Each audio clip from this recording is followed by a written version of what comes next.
আজকের ভিডিও থেকে জানবেন রাগ আর জেদ যাদের বেশি তারা জীবনের তিনটি জিনিস হারায়। কি কি জানেন? একটা কথা মনে রাখবেন, রাগের সময় মানুষ এমন কথা বলে যেটা পরে নিজেকেই কাঁদায়, আর জেদের সময় মানুষ এমন সিদ্ধান্ত নেয় যেটা পরে ঠিক করতে অনেক সময় লাগে। আজ জানবো সেই তিনটি জিনিসের কথা যেগুলো অতিরিক্ত রাগী ও জেদে মানুষ নিজের অজান্তেই হারিয়ে ফেলতে পারে।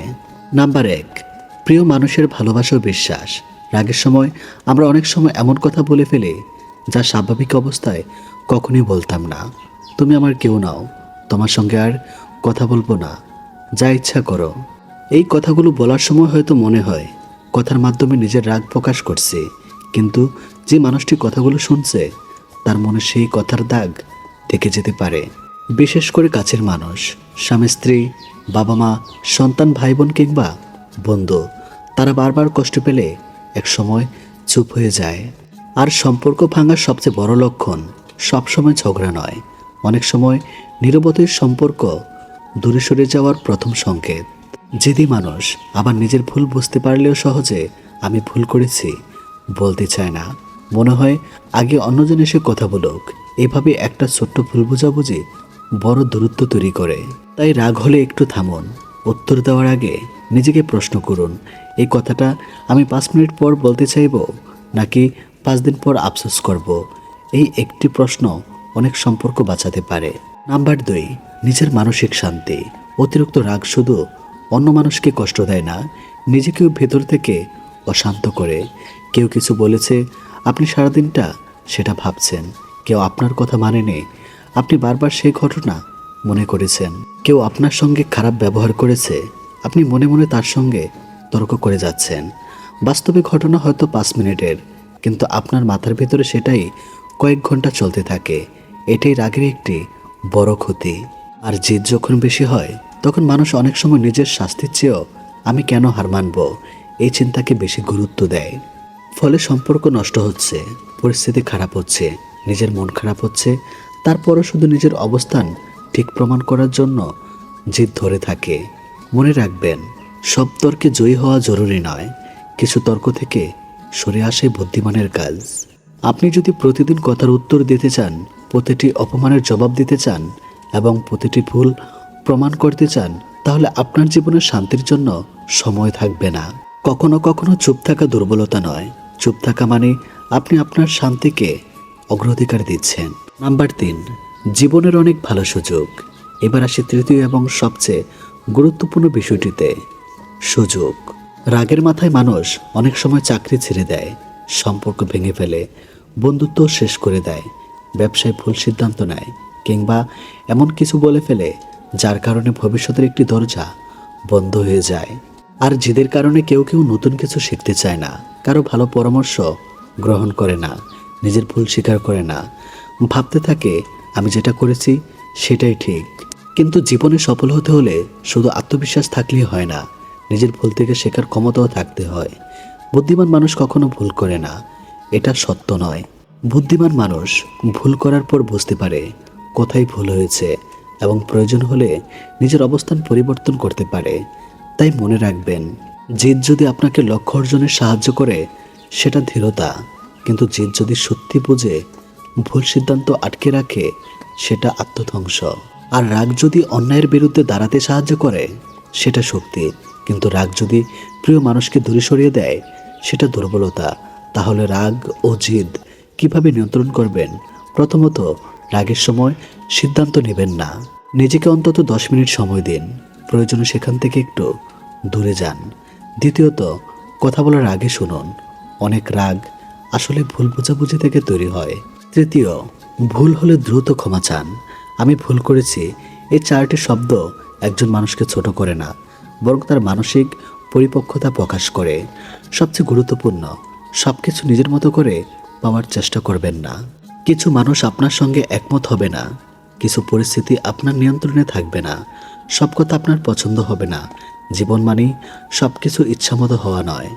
জীবন হলো কোন পরিস্থিতিতে কিভাবে নিজেকে সামলাতে হয় সেটা শেখা। তাই আজ থেকে রাগ উঠলে একটু থামুন, জেদ আসলে নিজেকে প্রশ্ন করুন, আমি কি সত্যি ঠিক নাকি নিজের কথা ঠিক প্রমাণ করতে চাই। কারণ দিন শেষে মানুষ অনেক টাকা হারিয়ে আবার উপার্জন করতে পারে, অনেক সুযোগ হারিয়ে নতুন সুযোগ পেতে পারে, কিন্তু ভেঙে যাওয়া বিশ্বাস, হারিয়ে যাওয়া সম্পর্ক, নষ্ট হয়ে যাওয়া মানসিক শান্তি, সবকিছু আগের মতো ফিরিয়ে পাওয়া সম্ভব হয় না। তাই রাগকে নিয়ন্ত্রণ করুন, জিদকে ধীরতায় পরিণত করুন এবং এমন কথা বা সিদ্ধান্ত নেবেন না যার জন্য পরে নিজের কাছে আফসোস করতে হয়। আপন মানুষ যখন শত্রু হয়ে যায় তখন কষ্টটা বাইরের মানুষের বিশ্বাসঘাতকতার চেয়েও বেশি লাগে। কারণ যাকে আপনি বিশ্বাস করেছেন, যার জন্য সময়, ভালোবাসা ও ত্যাগ করেছেন, সেই মানুষই যখন আপনার বিরুদ্ধে দাঁড়ায় তখন মন ভেঙে যায়। কিন্তু এমন পরিস্থিতিতে আবেগের বশে সিদ্ধান্ত নিলে ক্ষতি আরও বাড়তে পারে। আজকের আলোচনায় জানবেন আপন লোক শত্রুতা করলে কিভাবে নিজেকে সামলে পরিস্থিতি মোকাবেলা করবেন। এই 6টি উপায় অনুসরণ করলে আপনি মানসিকভাবে শক্ত থাকবেন, সম্পর্কের জটিলতা বুঝতে পারবেন এবং প্রয়োজন হলে নিজের মর্যাদা বজায় রেখে এগিয়ে যেতে পারবেন।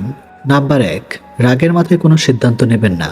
কেউ আপনাকে কষ্ট দিলে সঙ্গে সঙ্গে প্রতিশোধ নেওয়ার ইচ্ছা জাগতেই পারে, কিন্তু রাগের সময় মানুষ সবচেয়ে বেশি ভুল সিদ্ধান্ত নেয়। কয়েক ঘন্টা বা কয়েকদিন সময় নিন, নিজের অনুভূতিকে শান্ত হতে দিন। অনেক সময় দেখা যায় সাময়িক ভুল বোঝাবুঝির পর সমস্যায় পরিণত হয় শুধুমাত্র তাড়াহুড়া করে প্রতিক্রিয়া দেখার কারণে। মনে রাখবেন, শান্ত মানুষই সবচেয়ে শক্তিশালী সিদ্ধান্ত নিতে পারে। নাম্বার 2, নিজের আচরণ ও পরিস্থিতি নিরপেক্ষভাবে মূল্যায়ন করুন। শব্দ সবসময় অন্যের হয় না। কখনো কখনো আমাদের কথাবার্তা, প্রত্যাশা বা আচরণ সম্পর্কের দূরত্ব তৈরি করতে পারে। নিজেকে প্রশ্ন করুন, কোথায় ভুল বোঝাবুঝি হয়েছে? আমি কি কোনো কথা বা কাজ দিয়ে তাকে কষ্ট দিয়েছি? সমস্যা কি সত্যি ইচ্ছাকৃত নাকি ভুল যোগাযোগের ফল? নিজের ভুল থাকলে তা স্বীকার করা দুর্বলতা নয়, বরং পরিণত মানসিকতার পরিচয়। নাম্বার 3, সীমারেখা, বাউন্ডারি তৈরি করুন। সব সম্পর্কে সম্মান জরুরি। যদি কোনো আপন মানুষ বারবার অপমান করে, গোপন কথা ফাঁস করে বা ইচ্ছাকৃতভাবে ক্ষতি করার চেষ্টা করে, তাহলে তার সঙ্গে একটি স্বাস্থ্যকর দূরত্ব তৈরি করা প্রয়োজন। এর মানে সম্পর্ক ভেঙে ফেলা নয়, বরং নিজের মানসিক শান্তি রক্ষা করা। সব কথা সবার সঙ্গে ভাগ করবেন না। ব্যক্তিগত পরিকল্পনা, আর্থিক বিষয় বা পারিবারিক গোপন তথ্য এমন ব্যক্তির কাছে প্রকাশ করা থেকে বিরত থাকুন যে আপনার বিশ্বাস ভেঙেছে। নাম্বার 4, নিজের উন্নতিতে মনোযোগ দিন। অনেক সময় শত্রুরা তখনই দুর্বল হয়ে যায় যখন আপনি নিজের জীবন নিয়ে এগিয়ে যান। নিজের দক্ষতা বাড়ান, কাজে মন দিন, পরিবারকে সময় দিন এবং মানসিকভাবে আরও শক্তিশালী হয়ে উঠুন। মানুষের সবচেয়ে বড় জবাব অনেক সময় তর্কে নয়, নিজের উন্নতি। যখন আপনি আত্মবিশ্বাসী, সফল এবং শান্ত থাকবেন, তখন অন্যের নেতিবাচক আচরণ আপনার উপর আগের মতো প্রভাব ফেলবে না। নাম্বার 5, প্রয়োজনে খোলামেলা কথা বলুন। সব সমস্যা নীরবতা দিয়ে সমাধান হয় না। যদি মনে হয় সম্পর্কটি গুরুত্বপূর্ণ এবং ভুল বোঝাবুঝির সুযোগ আছে, তাহলে শান্ত পরিবেশে কথা বলুন। অভিযোগ করার বদলে বলুন, তোমার এই আচরণে আমি কষ্ট পেয়েছি, আমরা কি বিষয়টা নিয়ে শান্তভাবে কথা বলতে পারি? অনেক সম্পর্ক শুধুমাত্র আন্তরিক কথোপকথনের মাধ্যমে আবার স্বাভাবিক হয়েছে। তবে যদি বারবার চেষ্টা করার পরও অন্য পক্ষ পরিবর্তন না হয়, তাহলে নিজের মানসিক স্বাস্থ্যের কথা ভেবে দূরত্ব বজায় রাখাই ভালো। নাম্বার 6, প্রতিশোধ নয়, মর্যাদা বজায় রাখুন। অনেকেই ভাবেন শত্রুর জবাব শত্রুতা দিয়ে দিতে হবে, কিন্তু বাস্তব প্রতিশোধ প্রায় নতুন সংঘাত সৃষ্টি করে। বরং এমনভাবে জীবন পরিচালনা করুন যাতে আপনার আচরণ, সততা এবং সাফল্যে আপনার পরিচয় হয়ে ওঠে। মানুষ সময়ের সঙ্গে অনেক কিছু উপলব্ধি করে। কেউ যদি সত্যি ভুল বুঝতে পারে, তাহলে সে নিজেই সম্পর্ক ঠিক করার চেষ্টা করতে পারে।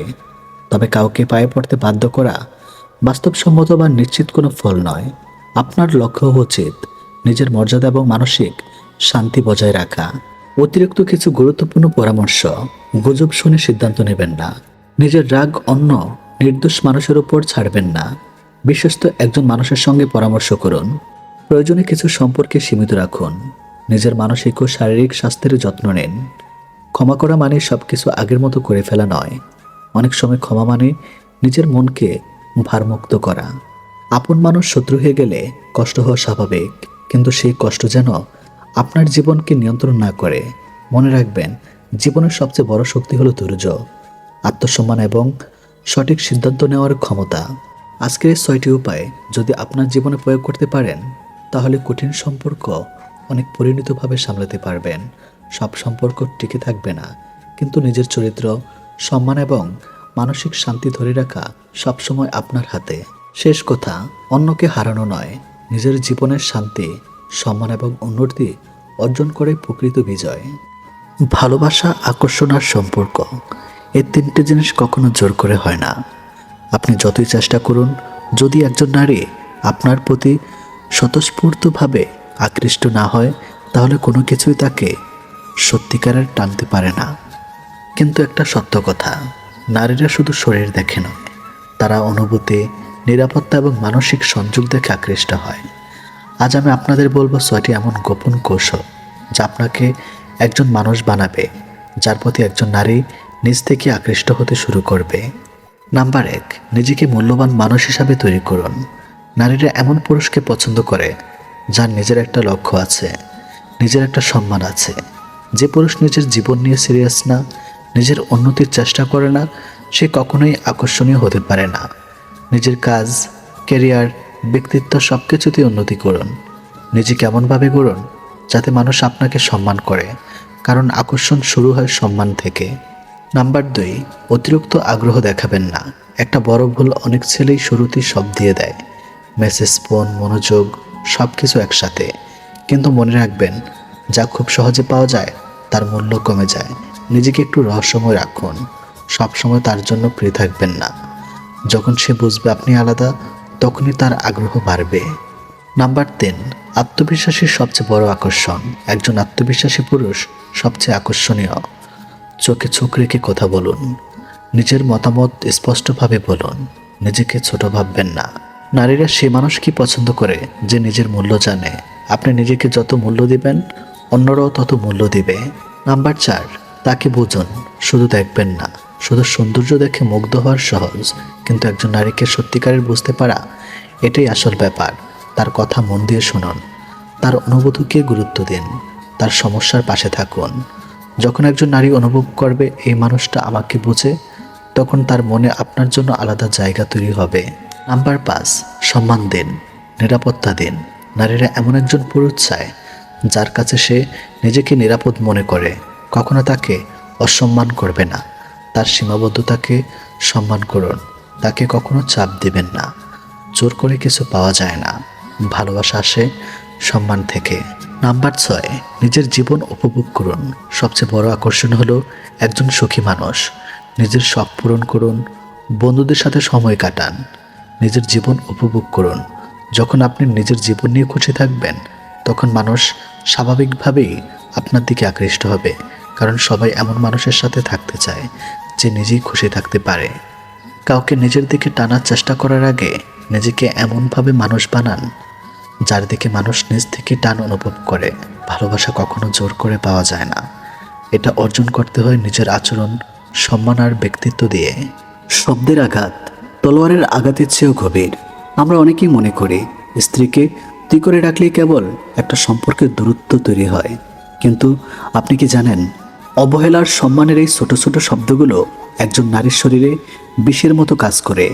এটি কেবল মানসিক বিষয় নয়, এর পিছনে রয়েছে এক ভয়াবহ মেডিকেল এবং মনস্তাত্ত্বিক সত্য। আজকের এই মোটিভেশনাল ও মনস্তাত্ত্বিক আলোচনায় আমরা উন্মোচন করব কিভাবে আপনার মুখের একটি শব্দ আপনার ভালোবাসার মানুষের শরীরকে ধীরে ধীরে ধ্বংস করে দিচ্ছে। মনস্তাত্ত্বিক বিশ্লেষণ, তুই শব্দটির পিছনের মানসিকতা। বাঙালির সংস্কৃতিতে তুই শব্দটি অত্যন্ত চমৎকার, যখন তার সমবয়সী বন্ধু বা ছোট ভাই বোনের ক্ষেত্রে অত্যন্ত গভীর স্নেহে ব্যবহৃত হয়। কিন্তু দাম্পত্য জীবনে, বিশেষ করে স্ত্রীকে যখন রাগের মাথায় বা অভ্যাসত তুই করে ডাকা হয়, তখন মনুষ্যত্ব কি বলে? অধীনতা ও অসম্মান।